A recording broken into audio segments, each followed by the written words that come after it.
Hey there, everyone. Mr. Larson here. So you have now reached the introduction to genetics. Welcome to our new section. Congratulations, you made it this far.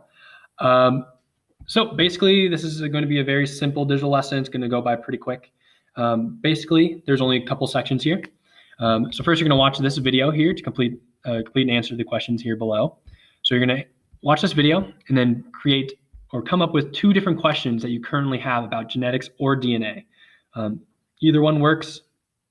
Either it's about genetics or it's about DNA or both. Just come up with two questions that you want to know. And then now we're going to reflect.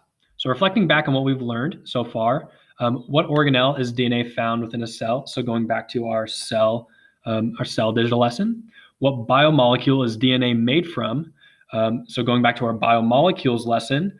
And then what is DNA used for? So just a generic, what do you know about DNA and like what it's used for?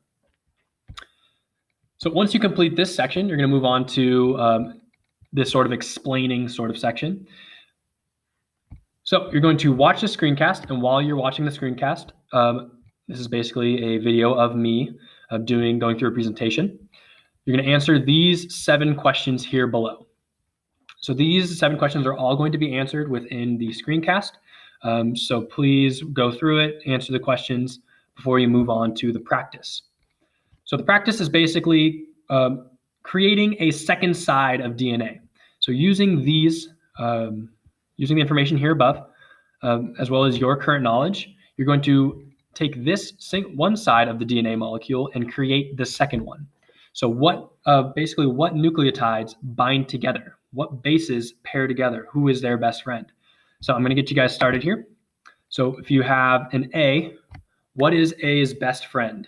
I'm going to give you 1 second to answer, kind of like Dora the Explorer. You're right, it's T. Congratulations. So we have a T here. Then you're going to move on to C. And then you're going to fill out the rest. So what is C's best friend? What is T's best friend? What is G's best friend? And so on and so on and so on, and work your way down. And then last but not least, it's just reading this section right here. So this week we're going to be learning more about DNA, why it's important for our health, how it is created in our body, and of course how DNA is actually used to create us. So basically we're going to be working on genetics and DNA throughout the rest of this quarter. So it's going to be pretty exciting. So if you have any questions, feel free to contact me, and I hope to see you guys soon.